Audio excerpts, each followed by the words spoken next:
19th రోజు 2 AM కి పూణేలో ఒక యాక్సిడెంట్ జరిగింది. 17 years ఏజ్ ఉన్న ఒక అబ్బాయి తన ఫ్రెండ్స్ తో కలిసి పబ్ లో బాగా తాగి పాష్ కార్ లో ఓవర్ స్పీడ్ గా వెళ్తూ బైక్ మీద వెళ్తున్న ఇద్దరు IT ఎంప్లాయీస్ ని గుద్దాడు.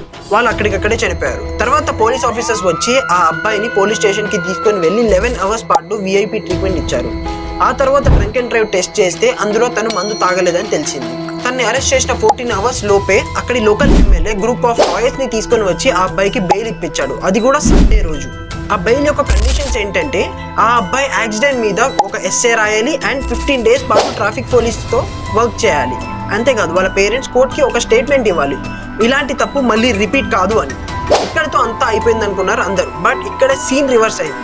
ఆ అబ్బాయి పబ్ లో కూర్చొని మందు తాగుతున్న వీడియో సోషల్ మీడియాలో వైరల్ అయిపోయింది. మైనర్ అనే ఒకే ఒక్క రీజన్ తో ఆ అబ్బాయిని బయటికి తీసుకొని రావాలని చాలా ట్రై చేశారు. బట్ మందు తాగి కార్ ని ఓవర్ స్పీడ్ గా డ్రైవ్ చేస్తున్నప్పుడు అబ్బాయి మైనర్ అని గుర్తు రాలేదా? దీని మీద మీ ఒపీనియన్ ఏంటో కింద కామెంట్